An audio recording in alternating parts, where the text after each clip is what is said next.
Eu vou deixar um link para vocês darem uma assistida no YouTube do vídeo e vocês entenderem que esse vídeo ele é feito pela BBC, então eles mostram passo a passo da reprodução de um musgo para não ficar só na figura, entendeu? Então, acabando os musgos, que são as briófitas, repetindo. As briófitas são os musgos, são seres que precisam fundamentalmente de lugares úmidos, da chuva e para que eles consigam a nutrição e a reprodução deles. A outra coisa também que a gente tem que prestar atenção das briófitas, que são os musgos, é que a reprodução dela ela pode ser assexuada e sexuada.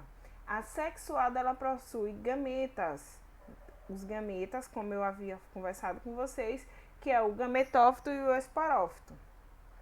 O outro, da assexuada, ela já não precisa, né? Ela só precisa do vento, da chuva, das gotículas da chuva, né? Que tocam e lançam esses esporos no solo para que eles se desenvolvam, se germinem, né? Agora, finalizando as briófitas, vamos começar as pteridófitas, que são as plantas vasculares. São as primeiras plantas vasculares que têm vasos condutores. A gente tem o grupo das samambaias, o do xaxim e a samambaia sul. O que a gente mais vê aqui sempre, né, em casa, a gente tem pessoas, famílias que cuidam de samambaia, que tem o xaxim, que na verdade, parece um vaso cheio de raiz, mas ali é uma pteridófita, ali são cheios de vasos condutores. Vamos entender ao longo da aula. A característica geral das pteridófitas. Se você pegar uma samambaia, você vai conseguir ver embaixo da samambaia, a folha da samambaia embaixo, esses porozinhos. Esses porozinhos, eles são, são os soros. Eles vão ajudar na reprodução da samambaia, na genética da samambaia e na definição do grupo. Que a definição do grupo é justamente essa. Pela escala evolutiva, ela foi o segundo. Lembrando que as briófitas, elas não têm esses esporozinhos que ficam embaixo da planta, né? As briófitas, as pteridófitas, elas já começam a ter esses esporozinhos, que é uma evolução. Ela já também vai ter raiz, ela vai ter caule, folhas, mas ela não vai ter frutos. E elas vão ser vasculares, elas vão ter vasos condutores. Já começa a evolução. Viemos das algas, logo depois das algas, a gente começou com as briófitas, que elas não têm vasos condutores, tem rizóide, filóide e cauloide, e agora a gente começou com as pteridófitas, que elas vão ter raiz, caule e folhas. Elas vão ter a presença de vasos que vão permitir que elas cresçam bem mais que as briófitas, bem mais. E ela vai ter uma sustentação maior. Se a gente olhar aqui, vou voltar, aguarda um momentinho que eu vou voltar o slide. Se aqui, quando a gente voltou aqui, a gente tá vendo uma samambaia sul. Ela é bem grandona, né? E o xaxim. O xaxim, ele vai servir como sustentação para a planta, que seria para samambaias. A outra coisa também é que elas também gostam de lugares úmidos, né? Mas elas não são como as briófitas, que necessitam, elas gostam. Elas preferem lugares úmidos, florestas úmidas, matas úmidas, do que o lugar com temperatura seca. A outra coisa também é que ela tem os gametas masculinos, que são os flagelados que vão ajudar na reprodução da planta. Vou continuando.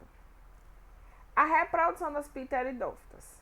Quando a gente olha assim logo a figura, a gente fica assustado, né? Um círculo com várias setas, mas vamos começar assim, ó. Ela pode ser assexuada. Quando é assexuada, é quando um pedacinho do soro, ele cai no solo. Assim que ele cai no solo, ele vai se reproduzir. Ele vai se reproduzir, ele vai germinar, formando outro broto. Mas também ela vai ter um ciclo, por exemplo, as samambaias, ela podem ter também a reprodução sexuada. Ela precisa de um ciclo que vai ser liberado, eles vão germinar, vão dar origem a outro gametófito, a outro protalo, que é um talo, que é esse aqui, ó. O protalo, tá vendo? Na setinha, ele vai dar formação de outra gametófito e aí ajudar a desenvolver os gametas femininos e masculinos. Só que isso ela precisa de uma oosfera. O que é a oosfera? É o local, como se fosse um ovo que vai guardar uma cápsula que vai guardar esses ovos, que é justamente naqueles pontinhos que ficam em cima da samambaia. Olhando a figura, então começando aqui, ó, a gente vai começar por o esporófito maduro. Aí vai acontecer o que? O esporângio, esses sorozinhos, esses esporozinhos, eles vão ser lançados na próxima outra planta. E aí ela vai ter o gametófito, tá vendo? O anterozoide e a oosfera. Eles vão se encontrar e vai ser fecundado formando um zigoto.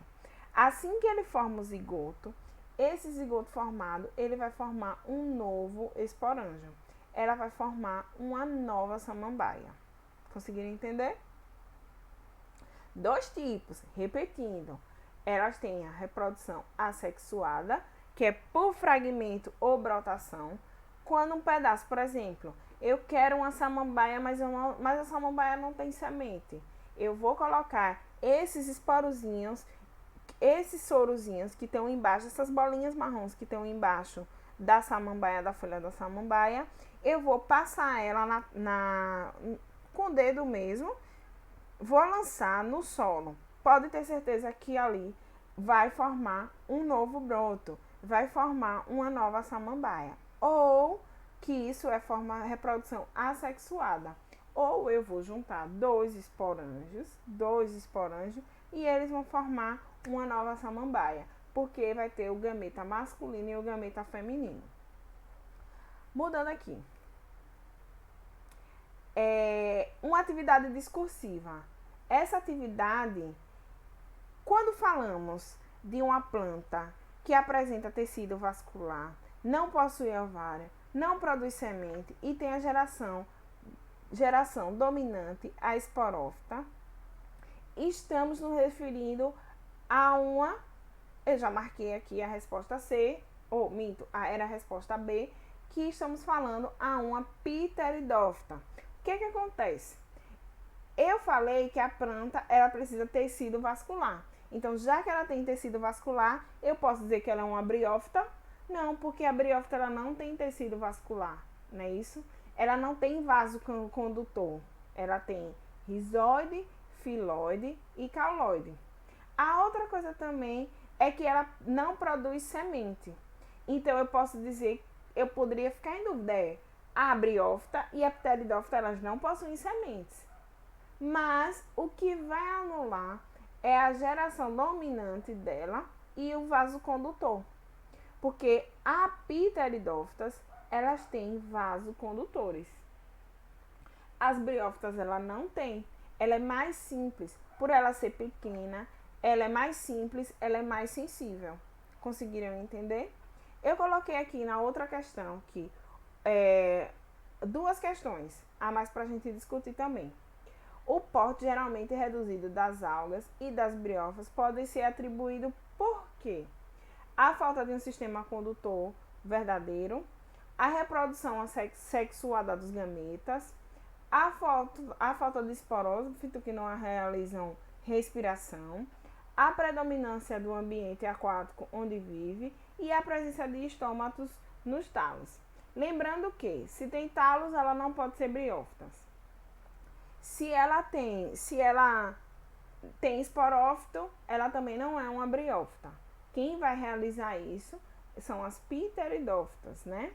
Reprodução sexuada dos gametas e a falta de um sistema condutor verdadeiro Então, o porte geralmente reduzido dela é justamente por ela não ter, ela predominar em lugares aquáticos e ela não ter a falta de um vaso condutor, que esse vaso condutor poderia dar sustentação. Entendeu? Agora leia aqui, ó. Tem um texto e aí eu quero que vocês deem uma lida para que na próxima aula a gente consiga fazer uma discussão. Então, eu quero a resposta da segunda questão. Por que as algas e as briófitas, o tamanho dela é reduzido? Eu quero entender isso. E aí a gente vai discutir na aula, na live, que vamos fazer por aqui. E a outra coisa é que vocês leiam com atenção esse texto, que ele fala sobre a teoria da evolução, que as plantas elas evoluíram a partir de algas verdes que conquistaram a terra firme, habitando os mais diversos locais, inclusive terras áridas, e apresentando mais diversas formas e tamanho, algum com formas com mais de 100 metros de altura. Aí tem o ponto 2. Dentre os integrantes do reino Plantae, a angiosperma se destaca contribuindo com mais de 90% da cobertura vegetal do planeta. De acordo com o texto acima, cite 3 características desenvolvidas pelas plantas que permitem a transição de um ambiente aquático para um ambiente de terra firme. Quais são? Eu quero que vocês me digam quais foram as características que permitiram que ela evoluísse e que fizesse essa transição de lá das algas até chegar em terra firme. Lembrando que a sequência é briófitas, pteridófitas, gimnosperma e angiosperma. Entenderam? A letra B, eu quero que vocês me dêem 2 características que possibilitam o domínio da angiosperma em relação dos demais grupos. Logo no início do vídeo, eu falei que a angiosperma, ela tinha várias coisas.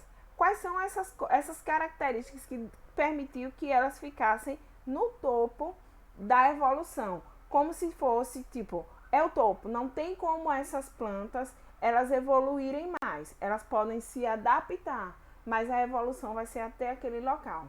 Então, quais foram as características que permitiam que ela chegasse até esse grupo, que esse grupo fosse o mais top, que ele fosse o grupo que mais predominasse na vegetação, no meio ambiente, viu? Eu quero que vocês, encontrar vocês na próxima aula.